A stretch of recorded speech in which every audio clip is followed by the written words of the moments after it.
जय हिंद दोस्तों, आप सभी का बहुत बहुत स्वागत है आज के हमारी करंट अफेयर्स की क्लास में। दोस्तों आज हम 2 और 3 दिसंबर का एक साथ यहाँ पर करंट अफेयर्स देखने वाले हैं। कल हमारी क्लास नहीं हो पाई थी, लेकिन आज जो है हम दोनों दिन का आज यहाँ पर एक साथ कवर कर लेंगे। चलिए अपने क्वेश्चनों की ओर बढ़ते हैं। क्या दिया है आज का पहला क्वेश्चन हमारे पास, हाल ही में 13वां राष्ट्रीय बीज सम्मेलन कहाँ शुरू हुआ है? कौन सा सम्मेलन? राष्ट्रीय बीज सम्मेलन जो है कहाँ शुरू हुआ है? ये हुआ है कहाँ? वाराणसी में। कहाँ पर? वाराणसी में। ये भी याद रखिए कौन से नंबर का है ये? 13वां राष्ट्रीय बीज सम्मेलन है। और ये किसके द्वारा आयोजित किया गया है? ये किया गया है कृषि एवं किसान कल्याण मंत्री के द्वारा, कृषि एवं किसान कल्याण विभाग के द्वारा, किसान कल्याण विभाग के द्वारा जो है ये सम्मेलन जो है आयोजित किया गया। और कृषि एवं किसान कल्याण विभाग के जो मुख्य मंत्री है, हम बात करें मंत्री की, तो वो कौन है?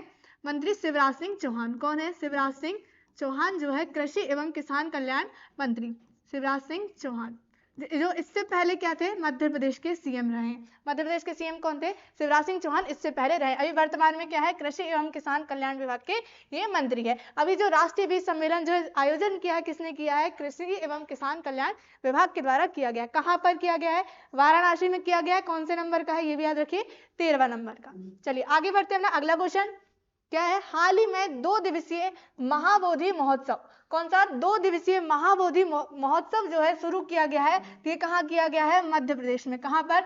मध्य प्रदेश में महाबोधि महोत्सव जो है शुरू हुआ है। अभी मध्य प्रदेश में हुआ है, तो कहाँ पर स्थान हम बात करें तो कहाँ पर? सांची स्तूप में। कहाँ पर? सांची स्तूप में जो है ये महोत्सव जो है चालू हुआ है। अब ये सांची स्तूप कहाँ पर आता है? ये याद रखिए, ये आता है रायसेन जिले में। कहाँ आता है? रायसेन जिले में जो है सांची स्तूप आता है। अब हम बात करें सांची स्तूप की, तो ये क्या है? एक यूनेस्को में शामिल है। कहाँ पर? यूनेस्को की सूची में ये शामिल है। यूनेस्को का फुल फॉर्म आप लोग कमेंट्स में जल्दी से बताइए, यूनेस्को का फुल फॉर्म क्या है? यूनेस्को विश्व धरोहर सूची में क्या शामिल है? सांची स्तूप। और ये कब शामिल किया गया? ये भी याद रखिए, 1989 में। 1989 में सांची स्तूप को यूनेस्को की सूची में शामिल किया गया है। तो अभी यहाँ पर क्या हुआ है? सांची स्तूप में महाबोधि महोत्सव यहाँ पर चालू हुआ था। महाबोधि महोत्सव कितने दिन का? 2 दिन का ये कार्यक्रम था। चलिए आगे बढ़ते हैं। अगला क्वेश्चन अब, हाल ही में केंद्रीय संस्कृति मंत्री, ये क्या है? संस्कृति मंत्री गजेंद्र सिंह शेखावत ने कहा शून्यता नामक चित्रकला प्रदर्शनी का उद्घाटन किया है? किसने? गजेंद्र सिंह शेखावत क्या है? केंद्रीय संस्कृति मंत्री। ये क्या है? संस्कृति मंत्री, केंद्रीय संस्कृति मंत्री, केंद्रीय संस्कृति एवं पर्यटन मंत्री। ये भी संस्कृति एवं पर्यटन मंत्री भी यही है। कौन? गजेंद्र सिंह शेखावत। गजेंद्र सिंह शेखावत क्या है? केंद्रीय संस्कृति एवं पर्यटन मंत्री। इन्होंने क्या किया है? अभी शून्यता नामक चित्रकला प्रदर्शनी का उद्घाटन किया। ये कहाँ पर किया है? ये किया है दिल्ली में। कहाँ पर? दिल्ली में जो है शून्यता नामक चित्रकला प्रदर्शनी का उद्घाटन किया। किसने किया है? नाम ये भी याद रखिए, किसने? गजेंद्र सिंह शेखावत। ये क्या है? केंद्रीय संस्कृति मंत्री, केंद्रीय संस्कृति एवं पर्यटन मंत्री गजेंद्र सिंह शेखावत। चलिए आगे बढ़ते हैं। अगला क्वेश्चन, हाल ही में किसने बिहार में क्रेडिट आउटरीच कार्यक्रम की अध्यक्षता की है? तो वो कौन है जिनने बिहार में क्रेडिट आउटरीच कार्यक्रम, कौन सा कार्यक्रम? क्रेडिट आउटरीच कार्यक्रम की अध्यक्षता की है। तो वो किसने की है? निर्मला सीतारमण ने। किसने? निर्मला सीतारमण, जो क्या है वर्तमान में? वित्त मंत्री। क्या है वर्तमान में? वित्त मंत्री। किसने? निर्मला सीतारमण के द्वारा इस कार्यक्रम की अध्यक्षता की गई है। कौन सा कार्यक्रम है? क्रेडिट आउटरीच कार्यक्रम। तो इस कार्यक्रम के माध्यम से क्या होगा? जो गरीब महिलाएं हैं या गरीब लोग हैं उनके लिए जो है बैंक जो है लोन प्रदान करेगी। क्या देगी? बैंक जो है उन्हें लोन देगी। किसके माध्यम से? इस कार्यक्रम के माध्यम से, क्रेडिट आउटरीच कार्यक्रम। जो गरीब महिलाएं हैं उनको क्या बैंक जो है लोन यहाँ पर प्रदान करेगी इस कार्यक्रम के माध्यम से। तो इसकी अध्यक्षता किसने की है? निर्मला सीतारमण ने। चलिए आगे बढ़ते हैं। अगला क्वेश्चन, हाल ही में किसे 2024 फाइजर पुरस्कार से सम्मानित किया गया है? कौन सा पुरस्कार? फाइजर पुरस्कार 2024 में जैसे सम्मानित किया गया है, तो वो कौन है? बिहारी मुखर्जी। कौन है? बिहारी मुखर्जी जो है फाइजर पुरस्कार से सम्मानित इन्हें किया गया है। चलिए आगे बढ़ते हैं। क्या है? हाल ही में कौन संयुक्त राष्ट्र शांति स्थापना आयोग, संयुक्त राष्ट्र शांति स्थापना आयोग में पुनः निर्वाचित हुआ है? तो वो कौन हुआ है? भारत देश। कौन सा? भारत देश जो है संयुक्त राष्ट्र शांति स्थापना आयोग में पुनः निर्वाचित हुआ है। तो आप लोग कमेंट्स में बताइए, संयुक्त राष्ट्र संघ जो है, संयुक्त राष्ट्र संघ की स्थापना कब हुई? संयुक्त राष्ट्र संघ की स्थापना आप लोग कमेंट्स में बताइए। संयुक्त राष्ट्र संघ की स्थापना कब हुई? आप लोग कमेंट्स में बताइए। चलिए आगे बढ़ते हैं। अपना अगला क्वेश्चन, हाल ही में प्रसिद्ध हॉर्नबिल महोत्सव में किसी सहभागी राज्य के रूप में घोषित किया गया। दोस्तों हॉर्नबिल महोत्सव से क्वेश्चन हमेशा पूछ ही लिया जाता है, तो ये कहाँ, किस देश को यहाँ पर, किस राज्य को यहाँ पर घोषित किया गया है, शामिल किया गया है, तो वो कौन सा राज्य है? सिक्किम। जो हॉर्नबिल महोत्सव होता है वो भारत के पूर्वी राज्यों में होता है। कहाँ पर? भारत के पूर्वी राज्यों में होता है। और इस बार जो है सहभागी राज्य के रूप में घोषित किया है नाम, तो वो कौन सा है? सिक्किम को यहाँ पर शामिल किया है। चलिए आगे बढ़ते हैं। अगला, हाल ही में पंचायती राज मंत्रालय ने कहा 500 नए पंचायत घर यानी ग्राम परिषद को मंजूरी दी है। किसने? हाल ही में पंचायती राज मंत्रालय के द्वारा। कौन सा मंत्रालय? पंचायती राज मंत्रालय के द्वारा 500 नई पंचायत घर यानी क्या? ग्राम परिषद। कितनी? 500 ग्राम परिषद को मंजूरी दी है। तो किस राज्य में दी है? जम्मू कश्मीर में। किसमें? जम्मू कश्मीर में जो है 500 ग्राम परिषद को मंजूरी दी गई है। दोस्तों अभी जम्मू कश्मीर में हाल ही में चुनाव हुए हैं, जो आप लोग कमेंट्स में बताइए कि जम्मू कश्मीर के मुख्यमंत्री कौन है? जम्मू कश्मीर के मुख्यमंत्री जो है किसे बनाया गया है? जम्मू कश्मीर के सीएम का नाम बताइए, मुख्यमंत्री का आप लोग कमेंट्स में नाम बताइए। अभी जो है पंचायती राज मंत्रालय के द्वारा क्या है? ग्राम परिषद। कितनी? 500 ग्राम परिषद को यहाँ पर मंजूरी दे दी गई। अब यहाँ पे पंचायती व्यवस्था की बात करें, किसके हम पंचायती व्यवस्था की बात करें, तो ये क्या है? पंचायती राज व्यवस्था एक संवैधानिक है। क्या है? पंचायती राज व्यवस्था संवैधानिक है। अब इसका संविधान में हम वर्णन देखें तो इसका संविधान में वर्णन कहाँ मिलता है? तो भाग 9 में मिलता है। कहाँ पर? भाग 9, ये भी याद रखिए, भाग 9। आर्टिकल भी याद रखिए, आर्टिकल कहाँ से? 243, फिर उसके बाद 243 ए से कहाँ तक? ओ तक। 243 और 243 ए से ओ तक किसका वर्णन मिलता है हमें? पंचायती राज व्यवस्था का संविधान में वर्णन मिलता है। भाग कौन सा? भाग 9, आर्टिकल 243 ए से लेके ओ तक हमें इसका वर्णन मिलता है। पंचायती राज व्यवस्था ये कितने स्तरीय है? 3 स्तरीय व्यवस्था है। 3 स्तरीय पंचायती व्यवस्था। पहली क्या? ग्राम पंचायत, दूसरी क्या? जनपद, और तीसरी जिला पंचायत। ये 3 स्तर क्या है? पंचायत के 3 स्तर है। चलिए आगे बढ़ते हैं। अगला क्वेश्चन अब क्या हमारे पास? हाल ही में कौन एनएसडीएल के एमडी एंड सीईओ के रूप में शामिल हुए हैं? तो वो कौन बने हैं? एनएसडीएल के सीईओ या एमडी, तो वो कौन बने हैं? विजय चंडोक। विजय चंडोक क्या बने हैं? एनएसडीएल के एमडी एंड सीईओ। चलिए आगे, हाल ही में ईसीआई ने किसे दिल्ली का मुख्य निर्वाचन अधिकारी बनने की मंजूरी दी है? क्या क्वेश्चन है? हाल ही में ईसीआई का मतलब क्या है? भारत निर्वाचन आयोग, election commission of India. ECI ने दिल्ली का मुख्य निर्वाचन अधिकारी बनने की अभी जो मंजूरी दे दी है, तो किसे दी है? आर एलिस बाज को। ऑप्शन नंबर सी क्या हो जाएगा हमारा आंसर? आर एलिस बाज क्या बनेंगे? दिल्ली के मुख्य निर्वाचन अधिकारी जो है बनेंगे। अब यहाँ पर हम ईसीआई की बात कर लेते हैं, भारत निर्वाचन आयोग की। किसकी बात कर रहे हैं हम? भारत निर्वाचन आयोग की हम यहाँ पर बात करेंगे। तो ये क्या है? भारत निर्वाचन आयोग, ये भी क्या है? संवैधानिक निकाय है, और इसका कार्य जो होता है चुनाव कराना। भारत के क्या जो विशेष पद है, जैसे भारत के राष्ट्रपति, उपराष्ट्रपति, लोकसभा, राज्यसभा, विधानसभा और विधानमंडल के चुनाव का कार्य कराता है कौन? भारत निर्वाचन आयोग जो है चुनाव कार्य कराता है। अब इसके हम स्थापना की बात करें तो इसकी स्थापना कब हुई? ये भी याद रखिए, इसकी स्थापना कब हुई थी? 25 जनवरी 1950 को भारत निर्वाचन आयोग की क्या हुई? स्थापना हुई। अब हम स्थापना की बात कर ली हमने, कब हुई? 25 जनवरी 1950 को। ये क्या है? संवैधानिक निकाय है, और ये स्वतंत्र और निष्पक्ष चुनाव कराता है। हम यहाँ पे क्या बात करें? संवैधानिक निकाय, तो संविधान में वर्णन की बात कर लेते हैं। संविधान में वर्णन कहाँ मिलता है इसका हमें?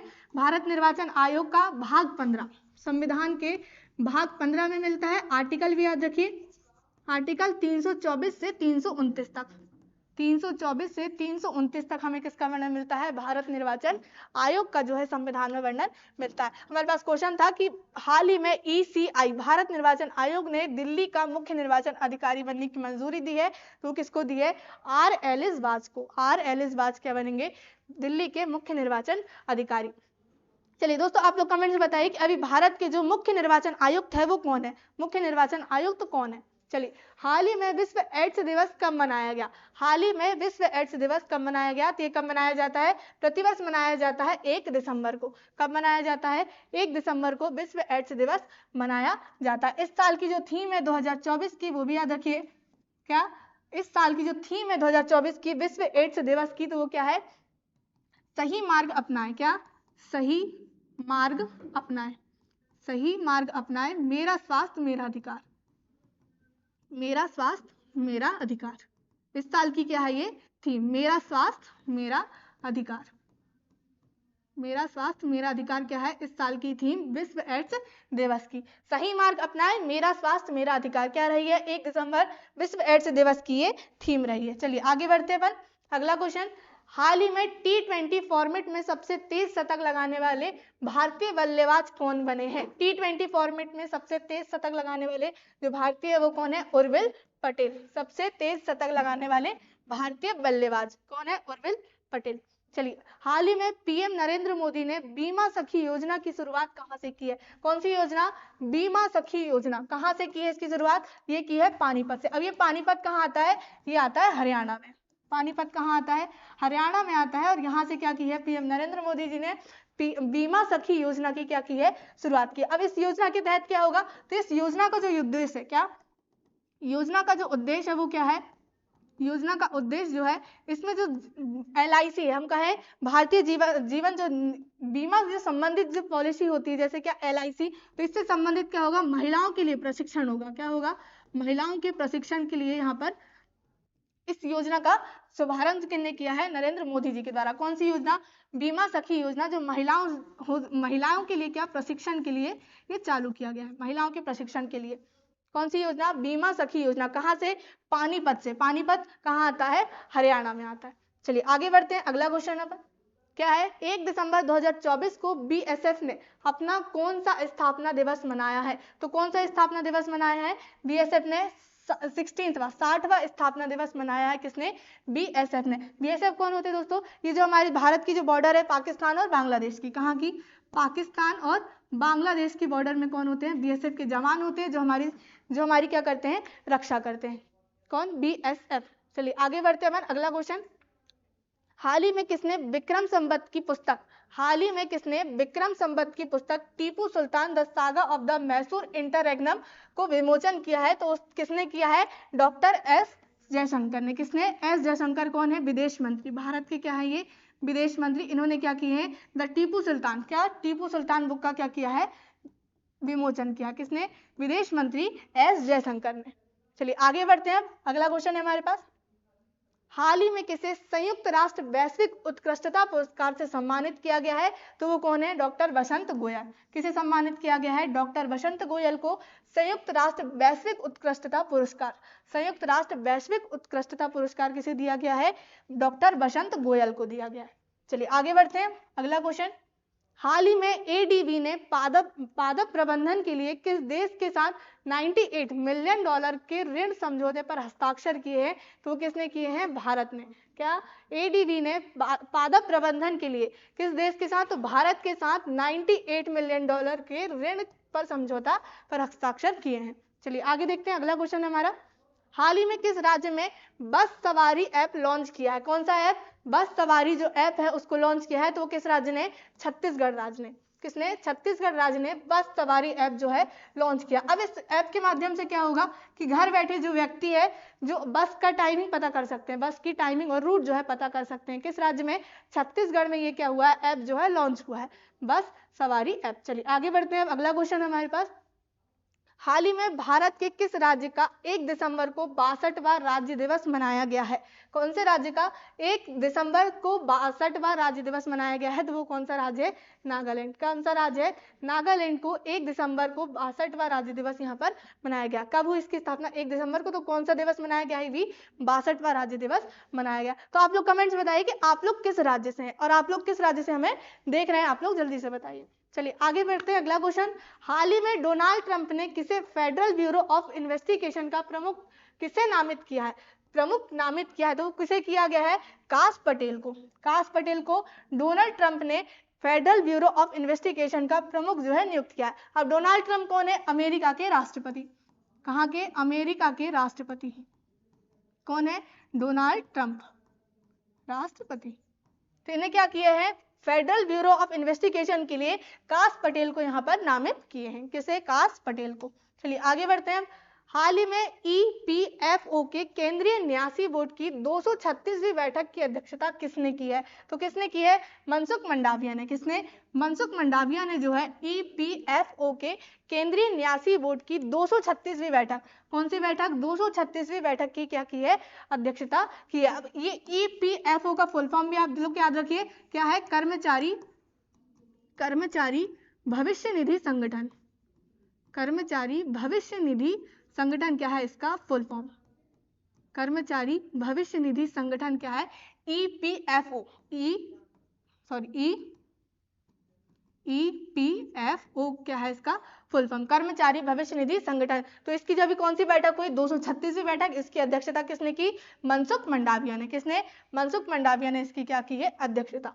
चलिए आगे बढ़ते हैं। अगला क्वेश्चन हमारे पास, हाल ही में कृषि बागवानी उत्पाद की सहायता के लिए किस राज्य सरकार द्वारा मिशन अरुण हिमवीर शुरू किया गया है? तो किस राज्य के द्वारा? अरुणाचल प्रदेश सरकार के द्वारा क्या किया गया है? मिशन अरुण हिमवीर शुरू किया गया। किसके लिए?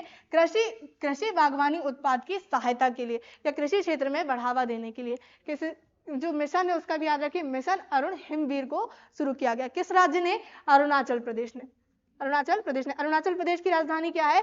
ईटानगर क्या है इस राज्य की राजधानी। चलिए आगे बढ़ते हैं। अगला क्वेश्चन हमारे पास, हाल ही में विश्व बैंक की सहायता से भारत के किस राज्य में आर्टिफिशियल इंटेलिजेंस केंद्र स्थापित किया जाएगा? हाल ही में विश्व बैंक की सहायता से, ये भी याद रखिए किसकी सहायता से?